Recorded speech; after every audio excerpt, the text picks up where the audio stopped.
తోడుగా ఉండమని మేము ప్రార్థన చేస్తూ నీ నామమునికే మహిమయు ఘనతయు ప్రభావం తెచ్చుకుంటూ నజరేయుడైన యేసు నామమును అడిగి వేడుకుంటున్నాం తండ్రి, ఆమేన్. మన రక్షకుడు ప్రభువైన యేసుక్రీస్తు నామమును బట్టి మొదటిగా దేవాతి దేవుడు నాకు అవకాశం ఇచ్చిన దేవునికి, మన దైవజనులు గురువర్యులు రెవరెండ్ ఎస్ మనిషయ్య గారికి, వారి కుటుంబానికి, కూడి వచ్చిన మీ అందరికీ ప్రభు పేట వందనాలు తెలియజేస్తున్నాం. ప్రతి రాత్రి కూడా దేవుని సన్నిధిలో ఉపవాసము ఉండి ఆయనతో కనీసము 2 గంటలైనా గడుపుటకు దేవుడు మనకి ఇటు కృపను అనుగ్రహించాడు. కొన్ని మందిరంలో ఇటువంటి సౌకర్యము లేక వారికున్న పద్ధతిని బట్టి వారు అలాగా కొనసాగిస్తున్నారు. దేవుడైతే మన దైవజనులను ప్రేరేపించి ప్రతిరోజు కూడా దేవుని వాక్యములోను దేవుని సన్నిధిలో మనం మేలుకొని ప్రార్థన చేసే వారిగా ఉండుటకు దైవజనులకు చూపిన తలంపును బట్టి ప్రతి ఒక్కరు కూడా యవన బిడ్డలను, అదేవిధంగా కొత్తగా ఈ సంవత్సరము విక్టోరమ్మ గారిని, యేసమ్మ గారిని, ఇంకా తదితరులని మాణిక్యం అక్కను కూడా దేవుడు నిలబెట్టుకొని ఇంకను జ్ఞానం కలిగిన అనేక మంది బిడ్డలు కూడా వారి వాక్యం ఎత్తుచుండగా దేవుడు అట్టి కృపను చూపిన దేవాతి దేవునికి మన వందనములు తెలియజేసేవారిగా ఉందాం. ఈ రాత్రికాల సమయంలో ఈ మార్కు సువార్త 5వ అధ్యాయంలో 25వ వచనం నుంచి 34వ వచనం వరకు చూసుకుంటే అక్కడ ఈ 12 సంవత్సరం నుంచి రక్తస్రావము గల ఒక స్త్రీ మనకు కనబడుతున్నది.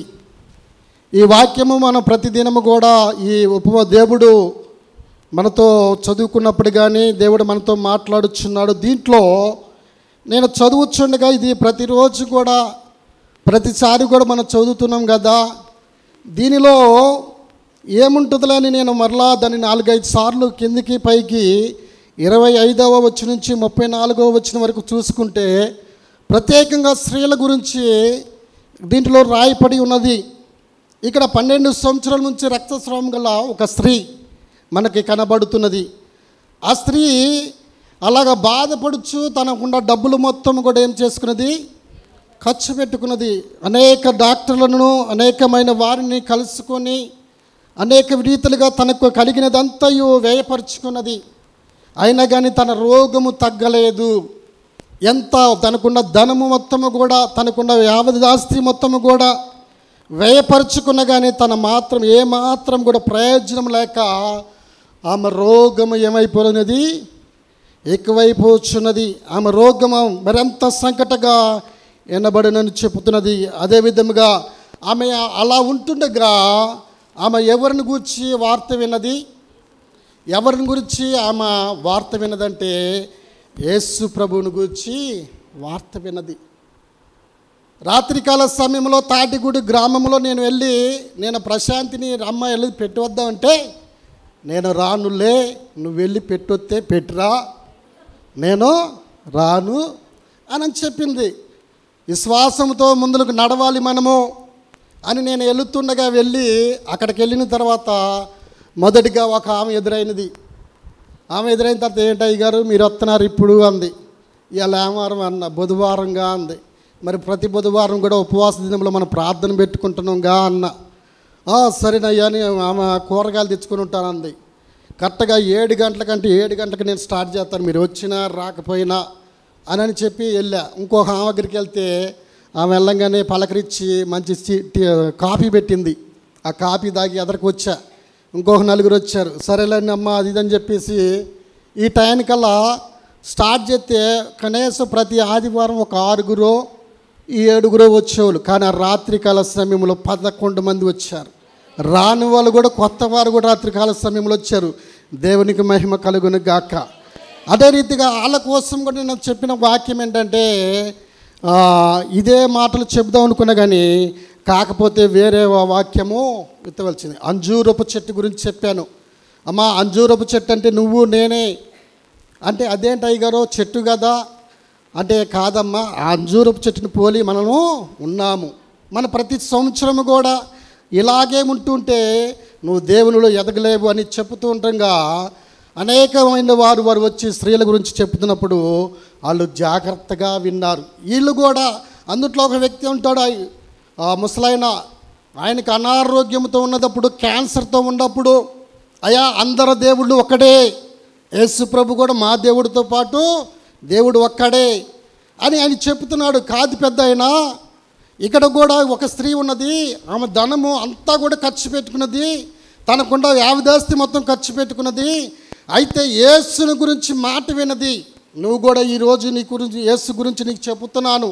ఆమెకు ఎవరు చెప్పారో నాకైతే తెలియదు, కానీ ఆమెకు ఎవరు ఎక్కడో వార్త విన్నది, యేసు గొప్ప స్వస్థపరుస్తాడని, యేసు వస్త్రపు చెంగు ముట్టుకుంటే నేను బాగుపడతానని, అనేక మంది వారిని నేను స్వస్థపరిచాడని యేసుని గురించి మాట విన్నది.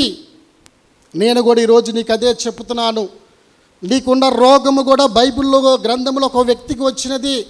అయ్యా ఆయనకైతే, నీకైతే రోగం వచ్చింది, నీకైతే బాగుపడతావని చెప్పారు, కానీ ఆయనకైతే మరణమైపోతున్నావు అని చెప్పాడు. ఒక వ్యక్తి వచ్చి ఆయనకి చెప్పాడు, నువ్వు మరణమైపోతున్నావు, నీ ఇల్లు చక్క పెట్టుకోమని చెప్పాడు కదా అని ఆయనకి చెప్పాడు. నేను అట్లా చెప్తే నువ్వేమంటావు? నీ నోటికి వచ్చినట్లుగా ఏదో ఒకటి అంటావు. లేదంటే మీ వాళ్ళు చెప్పినాను కొట్టిత్త వీడెవడ్రా బాబు వచ్చి నువ్వు చనిపోతావు అని చెప్తాను. నన్ను ఏమంటారు వాళ్ళు? ఆ తాడిగూడలో ఉండేస్తారా? పొరపాటును వెళ్ళడం వచ్చేదాకా కూడా లేమట పడతారు. అలాగే నేను కూడా అదే చెప్పాను. ఆమె యేసు గురించి మాట విన్నది. ఇక్కడ అంటున్నాడు కదా 27వ వచనంలో, ఆమె యేసు గురించి విని నేను ఆయన వస్త్రపు చెంగు మాత్రమే ముట్టినా బాగుపడునంటుంది. ఆమెకున్న విశ్వాసం ఎంతో. నేను యేసు వస్త్రపు చెంగు ముట్టుకుంటే నేను బాగుపడతాను అని చెప్పింది. అలాగే అతను కూడా నువ్వు ఒకటే ప్రార్థన చేయి, అయ్యా అందరు దేవుడి గురించి నేను విన్నాను, ఈ యేసు ప్రభు గురించి కూడా నేను ఇప్పుడు వింటున్నాను. ఆ బైబిల్ గ్రంథంలో అయ్యా అతను రాజుగా ఉన్నాడు కదా, అతనికి కూడా ఇదే రోగం వచ్చినది కదా, ఆ రోగముతో ఆయనకి ప్రార్థన చేసినప్పుడు 15 సంవత్సరములు ఆయుష్ పొడిగిచ్చావంట కదా, నాకు రేపు ఆపరేషన్ జరుగుతుంది కదా, డాక్టర్లు ఆపరేషన్కు కుదరదన్నారు కదా, నువ్వు ఆడితో కూడా నాతో కూడా మాట్లాడి మధ్యవర్తిగా నువ్వు ఉండు అని నువ్వు ప్రార్థన చేయి, దేవుడు నీకు గొప్ప కార్యం చేస్తాడని చెప్పినప్పుడు ఆ రాత్రికాల సమయం ప్రార్థన చేసి వచ్చాము. ఉదయకాల సమయంలో కూడా నువ్వు బయలుదేరేటప్పుడు 2 ముక్కలు ప్రార్థన చేయి.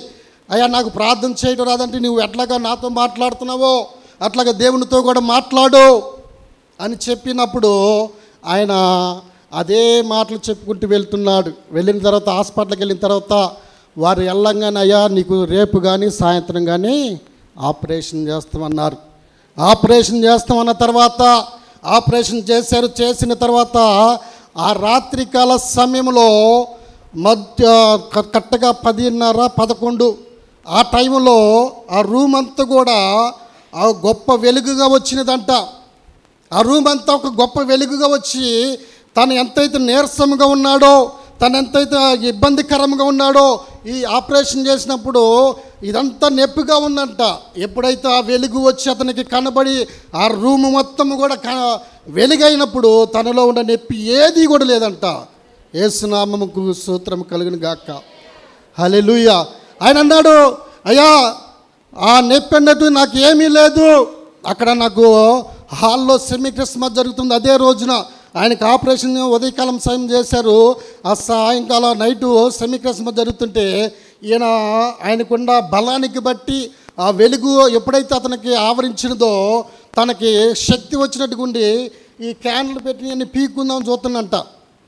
ఆయన అట్లా, ఎందుకంటే నేను కూడా ఇల్లాడా కూర్చోవాలి, నేను కూడా నా యేసు మాటలు నేను వినాలి, నేను కూడా నేను స్వస్థపడ్డా కాబట్టి నాకు ఏ బాధ లేదు కాబట్టి నేను వెళ్ళి మాటలు వినాలని ఆయన అంటుండగా ఒక స్టాఫ్ నర్స్ చూసి గబగబగా వచ్చేసి, తాతగారు ఏంటి అంటే, అమ్మ నేను కూడా వచ్చి అక్కడ కూర్చుంటాను, యేసు ప్రభు మాటలు వింటానని చెప్పాడంట. ఆనాటి నుంచి నేటి వరకు కూడా ప్రతి ఆదివారం ప్రతి రాత్రి ఎప్పుడైనా ప్రార్థన పెట్టని కొత్త నిబంధన గ్రంథం తీసుకొచ్చి అందరికంటే ముందు వచ్చి కూర్చుంటాడు. ఎవరన్నా రాకపోతే ఒకవేళ లేట్ అయితే వచ్చి కుర్చీలు వేస్తాడు. అయ్యారో మీరు దీంట్లో కూర్చోండి, నేను ఆ కుర్చీని శుభ్రం దుడుతాడు. తనకున్న విశ్వాసాన్ని బట్టి ఈ రాత్రికాల సమయం కూడా ఈ స్త్రీ కూడా ఆయన వస్త్రపు చెంగు ముట్టుకుంటే నేను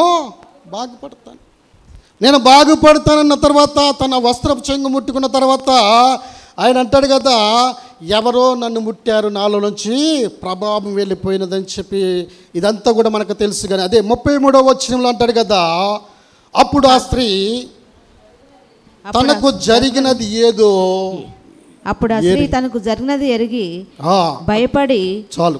అప్పుడు ఆ స్త్రీ తనకు జరిగినది ఎరిగినది. ఏమి ఎరిగినది? తనకుండా రోగము నయమైపోయినది, తనకుండా ఆ రక్తస్రావము ఆగిపోవటం ఆమె ఎరిగినది అని అలా ఉంటుంది. అదేవిధంగా మనం చూసుకుంటే యోహాను సువార్త 4వ అధ్యాయము 19వ వచనంలో కూడా మనం చూసుకుంటే ఇక్కడ కూడా ఒక స్త్రీ కనపడుతుంది. అప్పుడు ఆ స్త్రీ అయ్యా నీవు ప్రవక్తవని గ్రహించుచున్నావు. ఇక్కడ కూడా మనం ఈ స్త్రీని చూస్తున్నప్పుడు ఈమెమంటుంది, యేసు అప్పుడు ఆ స్త్రీ తనకు జరిగినది ఎరిగినది, లోకస్వార్తలో భయపడుతూ వణుకుచు తన ఎదుట సాగిల పడిపోయినది, భయపడుతున్నది, వణుకుచున్నది. అరే నాకు ఇట్లా స్వస్థత కలిగిందనేది ఆమె ఆనందము లేదు, ఆమెకు సంతోషం లేదు. ఎందుకంటే యేసు నన్ను ఎవరో ముట్టారు, నన్ను ఎవరో ముట్టుకున్నారు, నాలో నుంచి ప్రభావం వెళ్ళిపోయిందని ఆయన అనుచున్నప్పుడు ఆమె భయపడుతూ వణుకుచు ఆయన ఎదుట సాగిలపడినది. ఆయన ఎదుట సాగిలపడుతున్నప్పుడు ఆమె విశ్వాసము ఆయనను చూశాడు.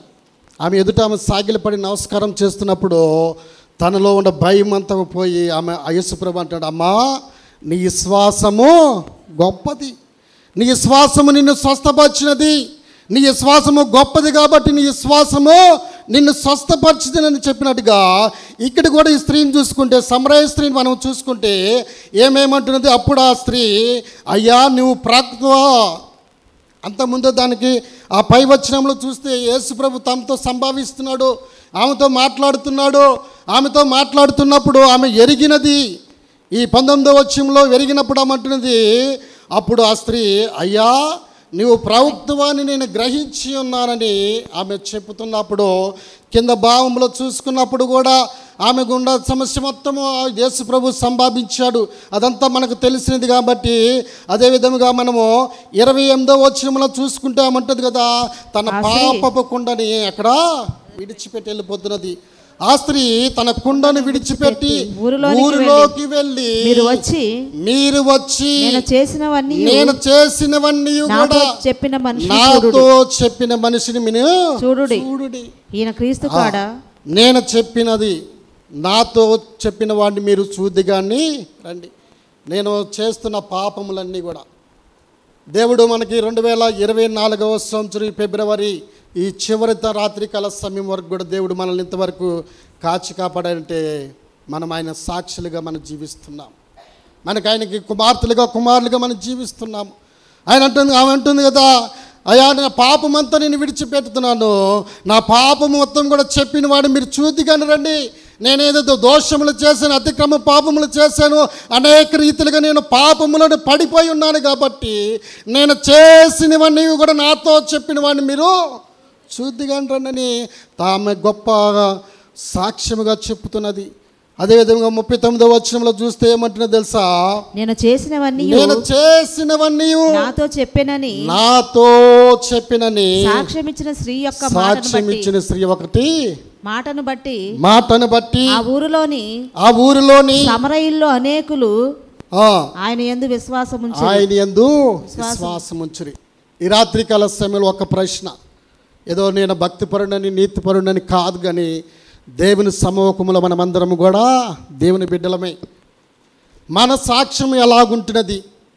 2024వ సంవత్సరంలో దేవుడు మనల్ని ఇంతవరకు తన రెక్కల కింద భద్రపరిచి ఉన్నాడు.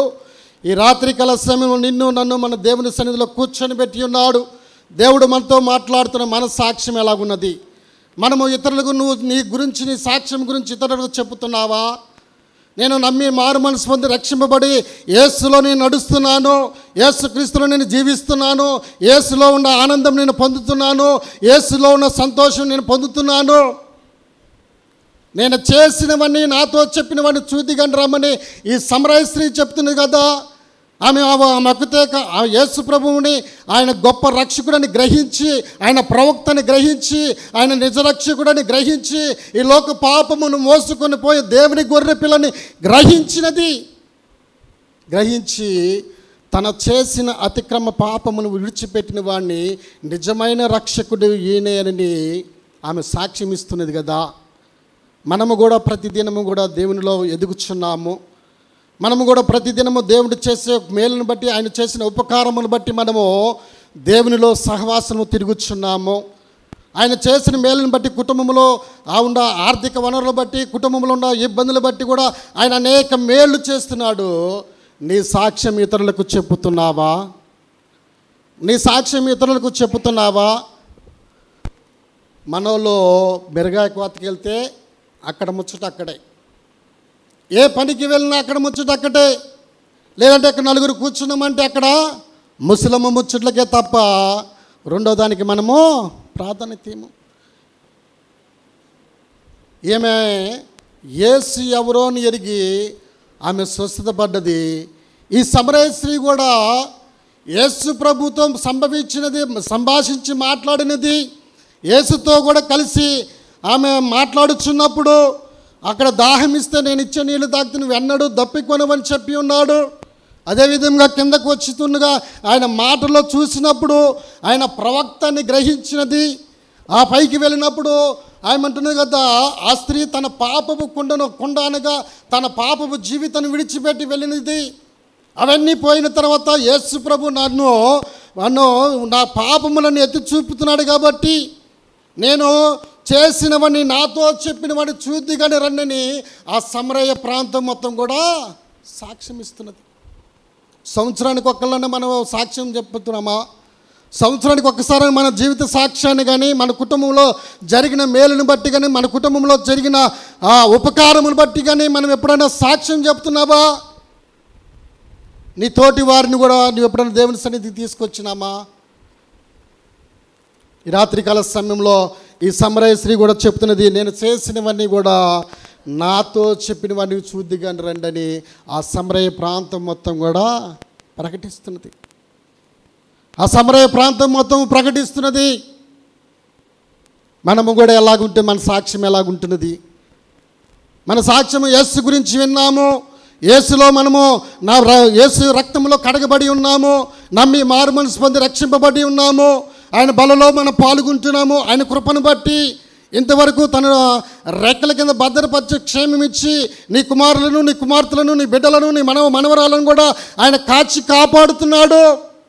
అనేక ప్రయాణములు చేస్తున్నప్పుడు ఆయన తోడై ఉంటున్నాడు. అనేది గొప్ప కార్యములు చేస్తుండగానే మన సాక్ష్యము ఎవరికి కూడా మనము చెప్పము. మొన్న ఈ మధ్య అయితే మా అమ్మకి ఎందుకంటే నేను చెప్తే పదే నేను ఎప్పుడు నిలబడినా మా అమ్మ గురించి నేను ఎక్కువ చెప్తున్నాను. ఎందుకంటే నేను ప్రార్థన చేయగా దేవుడు గొప్ప కార్యము చేస్తున్నాడు. మరి ఈ మధ్య అయితే విజయవాడ వెళ్ళేటప్పుడు ఆ రోజు నైటు అక్కడ ఆయన ఈసీజీ తీస్తే హార్ట్ అటాక్ వచ్చిందని చెప్పాడు. ఇప్పటి వరకు ఆమె చెప్పలేదు, ఇప్పుడే నేను డైరెక్ట్ చెప్తున్నాను ఎందుకంటే చాలా రోజులు అయిపోయింది కాబట్టి. ఆ రోజు వచ్చిన తర్వాత ఆ రోజు రాత్రి నేను ఒకటే ప్రార్థన చేశా, దేవా నీ చిత్తమైతే రేపు మేము విజయవాడ హాస్పిటల్కి వెళ్తున్నాము, పొద్దున్నే మా ప్రయాణంలో తోడుండు. అక్కడికి వెళ్ళిన తర్వాత డాక్టర్లు కూడా త్వరగా చూసి మరలా మేము అక్కడ వండుకున్న త్వరగా ఇంటికి వచ్చేలాగా సహాయకుండు. మరి ముఖ్యంగా డాక్టర్లు కూడా ఏమీ ఇబ్బంది లేదని చెప్పేలాగా మీరే ఆ కార్యమును జరిగించండి, ఉన్నది లేనట్టుగా లేనిది ఉన్నట్టు చేయగల గొప్ప దేవుడని ఒకటే ప్రార్థన చేసి మేము బయలుదేరి వెళ్ళాము. వెళ్ళిన తర్వాత అక్కడ ఈసీజీ ఒకసారి తీసిన తర్వాత మరలా ఈసీజీ తీశారు.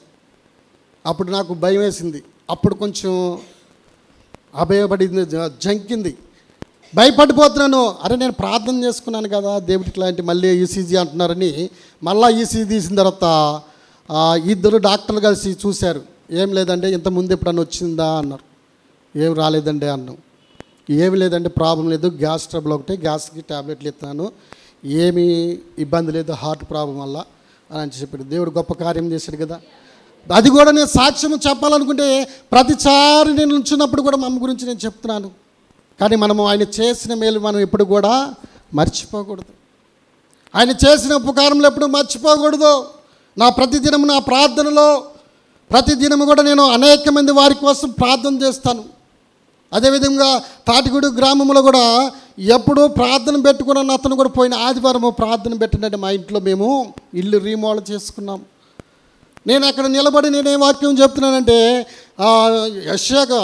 మోషేకి తోడున్నట్టుగా దేవుడు మోషేకి తోడున్నట్టుగా యెహోషువ కూడా తోడున్నాడని నేను వాక్యం చెప్తుండగా, నిన్ను విడువను ఎడబాయడని చెప్తుండగా, అసలు నేను ఈ వాక్యం చెప్పినంటే మొదటగా ఇట్లా చెప్పకూడదు కదా, లోకా సువార్తలో దేవుడు ఉపమాన రీతిలో చెప్పాడు కదా అని ఈ వాక్యం చెప్తుండగా ఆ ఆలోచన వస్తుండగా దాన్ని అలా చెప్తున్నప్పుడు నేను అయ్యగారిని రమ్మన్నాను. మన అయ్యగారిని రమ్మన్న తర్వాత అయ్యగారు వచ్చిన తర్వాత అయ్యగారు మళ్ళీ ఒక రీతిలో చెప్పారు. అయ్యగారు ఎట్లా చెప్తారంటే, అక్కడున్న పరిస్థితిని బట్టి అక్కడున్న జనాన్ని బట్టి ఆయన చెప్పాడు, యేసు ప్రభు గొప్ప దేవుడు, యేసు ప్రభు గొప్ప దేవుడు, మనం ఏం చేయాలంటే ప్రార్థన చేయాలి అని ఆ కుటుంబం కోసం చిన్నగా వివరిస్తున్నాడు. అరే ఈ వాక్యం నేను చెప్పవచ్చు కదా, దీనేంటి నేను ఆయన తోడు ఉంటున్నాడు, నేను విడువను ఎడబాయను అంటున్నాడు. మొదటిగా వాళ్ళకి అది ఇది చెప్పకూడదు కదా, యేసు ప్రభు ఉపమాన రీతిలో చెప్పాడు కదా, అది చెప్పవచ్చు కదా అనే ఆలోచన నాకు వచ్చినది. నా ఆలోచన దైవజనుల చేత దేవుడు మాట్లాడిచ్చాడు. హల్లెలూయా. మన దేవుడు ఉన్నది లేనట్టుగా లేనిది ఉన్నట్టుగా మన ఆలోచన మొత్తం కూడా దేవుడు నెరవేర్చగల గొప్ప దేవుడు. ఏమి కూడా ఏం చేసినది, యేసు గురించి విన్నది. ఆ 12 సంవత్సరాలు కూడా తనకున్న ధనం మొత్తం కూడా వ్యయపరుచుకున్నది, వ్యర్థపరుచుకున్నది. అదే అనేక మంది డాక్టర్లకు ఉన్న ధనం అంతా కూడా ఆమె ఏం చేసినదంటే ఖర్చు పెట్టుకున్నది. తన రోగము ఏమాత్రం కూడా తగ్గలేదు. తగ్గిపోతుండగా ఆమె యేసుని గురించి తన వస్త్రపు చెంగు ముట్టుకుంటే చాలు అన్నది. తన యేసు నేను వస్త్రపు చెంగు ముట్టుకుంటే నా రోగము భయం నయమైపోతుంది, బాగుపడతాను, స్వస్థపడతానని విశ్వాసముతో ఉన్నది. మనము కూడా అదే విశ్వాసం కలిగి మనము ప్రతిదినము దేవుని సన్నిధిలో గడుపుతున్న విశ్వాస సహితమైన ప్రార్థన ఆ రోగిని స్వస్థపరచును. ఈ సమరయ స్త్రీ వలె మనము సాక్ష్యం చెప్పేవారిగా ఉండాలి. ఈ సమరయ స్త్రీ కూడా చెప్తున్నది, అయ్యా నేను చేసినవన్నీ నాతో చెప్పినవన్నీ చూద్ది కానీ మీరు రండి. ఆ స్త్రీ ఒక్కతే ఆ సమరయ మొత్తం కూడా సాక్ష్యం చెప్పినది. ఆ స్త్రీ ఒక్కటే సమరయ మా ప్రాంతం మొత్తం తిరిగి అనేక మంది వారిని పిలిచి అని చెప్పినది, ఆయనే నిజమైన లోకరక్షకుడని, ఆయనే నిజమైన లోకరక్షకుడని, లోక పాపమును మోసుకునే దేవుని గొర్రెపిల్లని వారందరూ తెలుసుకునేలాగా ఆమె సాక్ష్యం ఇచ్చినది. ఈ రాత్రికాల సమయంలో ఆమె విశ్వాసముతో ఆ స్త్రీ వచ్చినది, ఆమె స్వస్థపడినది. అదే స్త్రీ తన మంచినీళ్ళ కోసము సేద్యం చేసుకోవడానికి, తన దప్పిక తీర్చుకోవడానికి ఆ బావి దగ్గరికి వచ్చినప్పుడు యేసు ప్రభు ఆమెకి సంభాషణ జరుగుతున్నప్పుడుగా అలా జరుగుతున్నప్పుడు ఆమె యేసుని గ్రహించినది.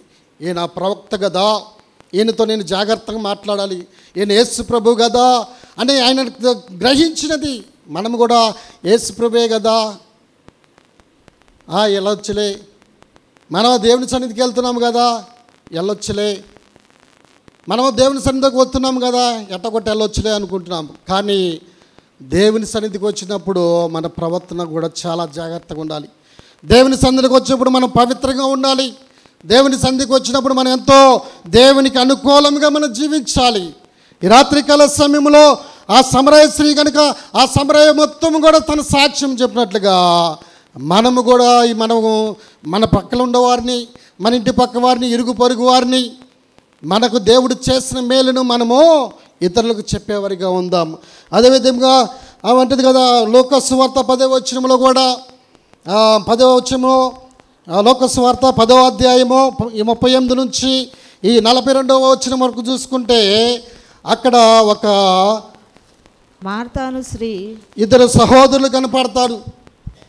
ఇద్దరు సహోదరులు కనపడుతూ ఒక ఆమెమో తన విస్తారమైన పనులతో ఉంటున్నది, ఒక ఆమెమో యేసు పాదముల యొద్ద కూర్చుని ఉన్నది. ఆమె యేసు ప్రభుని తన ఇంట చేర్చుకున్నది. యేసు ప్రభుని తన ఇంట చేర్చుకున్నప్పుడు నా యేసు ప్రభు వచ్చాడు, లేదంటే ఆయన వచ్చాడు కదా, ఆయనకు అనేకమైన శ్రేష్టమైన పిండి వంటలు, శ్రేష్టమైన వాటిని ఆయనకి వండించి పెట్టాలని మార్త ఏం చేస్తున్నది, విస్తారమైన పనులు నిమగ్నం అయిపోయినది. మరియము ఆమె సహకరించట్లేదు. యేసు ప్రభు వద్దకు వచ్చి, దేవా నేను కష్టపడుతున్నాను, ఏమైతే నీ యొద్ద కూర్చుని ఉంటుంది కదా, నీకు చింత లేదా అని అడుగుచున్నది. మనము కూడా దేవుని దైవజనుడి ఇంటికి తీసుకొచ్చి కుటుంబం ఆరాధన పెట్టుచున్నప్పుడు కూడా, నేను చాలామంది కుటుంబాలకు ఆరాధనకు వెళ్తున్నప్పుడు ఆ ఇంటి వారు ఎవరు కూడా తొందరగా కూర్చోరు. వాళ్ళని కేకేసి రావాలి, వీళ్ళని కేకేసి రావాలి. అయ్యా మీరు వెళ్ళి ప్రార్థన చేసి మీరు ప్రారంభించండి, మీరు పాటలు పాడండి. అందులో జ్యోతి పిన్న ఈ చివరి నుంచి ఆ చివరి దాకా వెళ్ళి వచ్చింది. మీరు వెళ్ళి ప్రార్థన చేసి పాటలు పాడండి అని ఆ పనిలో ఉంటుంది. అయితే ఇంట్లో వారు దేవుని సన్నిధిలో మనము కూర్చోవాలి. ఆయన బోధకుడు వచ్చినప్పుడు, లేదంటే ప్రార్థన చేయటకు సంఘ విశ్వాసులుగా వచ్చినప్పుడు, వారి ఎదుట మనము కూర్చుండాలి. అంతేగాని వాళ్ళని పిలుచుకొద్దాం, వీళ్ళని పిలుచుకో, వాళ్ళు వచ్చారు లేతలేదు. వారు ఇష్టమైతే వాళ్ళు వస్తారు, కష్టమైతే మానుకుంటారు. లెక్క అయితే అనౌన్స్మెంట్ చేయగానే వాళ్ళు రావాలి ఎవరింటికైనా, ఆ చుట్టుపక్కల ఉండేవారు. మనం అలా కాదు, మనం ఏం చేస్తున్నాం, వాళ్ళు అలవాటు చేస్తున్నాం, వాళ్ళని పిలుచుకొస్తున్నాము. అలా కాకుండా విస్తారమైన పనుల్లో ఉంటున్నది. కానీ ఆ మరియమ్మ ఏం చేస్తున్నది, యేసు పాదాల యొద్ద కూర్చున్నది. ఆయన చెప్పే మాటలు వింటుంది. ఆయన చెప్పే మాటలు ప్రతి ఒక్క మాట కూడా వింటున్నది. ఆయన ఏం చెబుతున్నాడో జాగ్రత్తగా వింటున్నప్పుడు ఏమన్నాడు, మార్తా విస్తారమైన పనులు పెట్టుకున్నావు అని చెప్పినాడు. ఆమె అయితే ఉత్తమమైన స్త్రీగా ఉన్నది, ఉత్తమురాలు ఆమె ఉన్నది. అక్కడ ఇద్దరు కూడా తన ఇంట చేర్చుకున్నారు యేసు ప్రభువుని. మార్త అయితే విస్తారమైన పనిలో ఉన్నది, కానీ మరి అయితే ఆయన పాదముల యొద్ద కూర్చొని ఆయన మాటలు వింటున్నది. మనం ఎలాగుంటున్నాము, ఆయన పాదముల యొద్ద కూర్చొని ఆయన దేవుని మాటలు మనం జాగ్రత్తగా వింటున్నామా లేదా? ఆయన పాదముల యొద్ద కూర్చొని ఆయనతో చెప్పే మాటలు, దైవజనులు చేత మాట్లాడే మాటలు, అనేక మంది బిడ్డలు ఇక్కడ నిలబడి చెప్పే మాటలు మనం జాగ్రత్తగా విని వాటి ప్రకారం మనం సరిదిద్దుకునే వారికి ఉండాలి. మనం ఇక్కడ నుంచున్నప్పుడు ఆయన చెబుతున్నాడు కదా, ఆమె చెబుతున్నది అని అనుకోకూడదు. మన దేవుడు ఇక్కడ నిలబడినప్పుడు ఆయన పరిశుద్ధాత్మతో ప్రతి బిడ్డతో కూడా మాట్లాడుతాడు. మనము ఏమై ఉంటున్నామంటే దేవునికి ప్రతినిధులుగా ఉంటున్నాము. ఆయన ఇక్కడ నిలబడి వారందరూ కూడా దేవుని పరిశుద్ధాత్మతో నింపబడి ఆడ నుంచినప్పుడు పరిశుద్ధాత్మ నిలబడి వాళ్ళతో మాట్లాడినప్పుడు ఆ మాటలు ప్రతి ఒక్కటి కూడా మనం జాగ్రత్తగా వినాలి. విని దానిని ప్రకారము జీవించినప్పుడు ఉత్తమ దానిగా నువ్వు ఉంటావు, ఉత్తమరాలుగా నువ్వు ఉంటావు. అటు రీతిగా మనము కూడా ఎప్పుడైనా సరే దేవుని మాటలు మనము జాగ్రత్తగా వినాలి. దేవుని యందు భయభక్తులు కలిగి మనం జీవించాలి. అదే రీతిగా మనము అప్పుడు ఎప్పుడైతే మనం వింటామో ఉత్తమురాలుగా మనకు దేవుడు మనకి బిరుదునిస్తాడు. ఈ రాత్రికాల సమయంలో విస్తారమైన పనులు నువ్వు ఉంటావా? ఆయన పాదముల యొద్ద కూర్చొని ఆయన మాటలు జాగ్రత్తగా వింటావా? ఆయన మాటలు విని నీ సాక్ష్యం ఇతరులకు చెప్పుతావా, లేదంటే నీలో నీవే ఉంచుకుంటావా? ఆయనైతే అన్నాడు, అయ్యా నాకైతే ఆ వెలుగు చూడగానే నాకు గొప్ప శక్తి వచ్చినదని ఆయన సాక్ష్యం ఇచ్చాడు. నేనైతే ఆ రోజు నేను ఫోన్ తీసుకెళ్ళలేదు, కానీ లేదంటే ఆయన సాక్ష్యం కంపల్సరీగా మీకు వినిపించామని. ఒక అన్యుడు దాదాపు 70 సంవత్సరాలు ఉంటాయి. అందరు దేవుళ్ళు ఒకడే, మీ దేవుడు కూడా మా దేవుడే అన్నాడు. అందరు దేవుళ్ళు మీ దేవుడు ఒక్కడే దేవుడు. యేసుప్రభు అయినా ఒకటే, 7 కొండల వెంకన్న స్వామి అయినా ఒకటే. మాకు 37 కోట్ల మంది దేవుళ్ళు ఉన్నారు అని ఆయన చెప్తున్నాడు. వాళ్ళందరిలో కాదయ్యా, యేసు మాటలు విను, నువ్వు గొప్ప మేలు పొందుతావన్నావు. ఆయన ఎప్పుడైతే ఆ రోజు నుంచి నేటి వరకు కూడా ఆయన ఎక్కడ ప్రార్థన పెట్టినా వస్తూ ఉంటాడు. అలాగే మనము కూడా యేసు మాటలు విని ఆయన పాదం మీద కూర్చొని ఆయన మాటలు మనము జాగ్రత్తగా వినేవారుగా ఉందాం. ఇటు మాటలు మన హృదయంలో భద్రపరచును గాక. ఆమేన్. ప్రార్థన చేసుకుందాం. ప్రేమగల తండ్రి, క్షమగల మా ప్రభువా, ఈ రాత్రికాల సమయంలో నాయన అయా మేము నిలబడినైనా అయా నీ సన్నిధిలో మా ప్రభు కొద్ది మాటలు చెప్పుకుంటున్నకు నాయన 12 సంవత్సరాలు మా ప్రభు రక్తస్రావం గల స్త్రీ నాయన అయా తనకున్న అనారోగ్యమును బట్టి రోగమును బట్టి నాయన అనేకమైన హాస్పిటల్ తిరిగిన తండ్రి, ఎందరెందరో వెళ్ళినది తండ్రి. అయినా అనేక మంది వారితో అయా మాట్లాడి మా ప్రభు వారి యొక్క తనకున్న ధనం మొత్తం కూడా వేదనపరుచుకున్నది. అయా నీ మాట వినగానే నాయన తనకు శక్తి వచ్చినట్టున్నది. నేను నాయన మాటలు విన్నాను కదా, ఆయన అనేక మంది వారిని, లోకంలో ఉండవారిని, అనేక మంది వారిని, కుంటి వారిని, గుడ్డి వారిని, మోగవారిని, ఓచక చేయగల వారిని ఆయన స్వస్థపరిచాడు కదా. నేను గొడలే తన వస్త్రపు చెంగు ముట్టుకుంటాను. నేను గొడలే ఆయన వస్త్రపు చెంగు ముట్టుకుంటే నాకున్న అనారోగ్యము యేసు నామములో పోతుందని గ్రహించినది. అదే విధముగా ఆమె వెళ్ళి తన వస్త్రమును పుట్టుకోగానే ఎప్పుడైతే యేసు వస్త్రపు చెంగు ముట్టుకున్నదో తనకున్న రోగము నయమైపోయినది. సమరయ స్త్రీ కూడా తన పాపము మొత్తం విడిచిపెట్టి ఆ సమరయ మార్గంలోనే, ఒకప్పుడు ఆమె అనేక మంది దూషించారు, అనేక మంది వాళ్ళని తోలనాడారు, ఆ సమాజంలోకి, ఆ ప్రాంతంలోకి రాకుండా ఆమెని ఎలివేసే వారికి ఉన్నారు. కానీ యేసు ఎప్పుడైతే ఆమెతో మాట్లాడాడో, యేసు ఎప్పుడైతే ఆమె పాపములను బయట పెట్టాడో, నేను చేసిన పాపములని నాతో చెప్పిన వాడి చూతిగాని రండని చెప్పినట్టుగా ఆ బిడ్డిచ్చిన సాక్ష్యమును బట్టి నాయన మేము కూడా నాయన నువ్వు చేసిన మేలుని బట్టి ఇతరులకు సాక్ష్యం చెప్పేవిగా ఉండాలి తండ్రి. మేము కూడా నైనా మీరు చేసిన సాక్ష్యమును బట్టి, నువ్వు చేసిన మేలును బట్టి నా సాక్ష్యం ఇతరులకు పంచుకునే వారికి ఉంటున్నాను లేదా? ఒక ఆత్మనైనా నేను రక్షిస్తున్నాను లేదా తండ్రి? ఒక్కరినైనా మా ప్రభు నీ పాద సన్నిధి వద్దకు నడిపిస్తున్నాను లేదా? అయ్యా, ఆ సమరయ స్త్రీ అయితే ఆ సమరయ మార్గము మొత్తము, ఆ సమరయ గ్రామము మొత్తము నీ వద్దకు చేర్చి ఉన్నది. ఈ రాత్రి కాల సమయం నాయన నీ సన్నిధిలో మా ప్రభు మేము ప్రార్థన చేస్తుంది నాయన.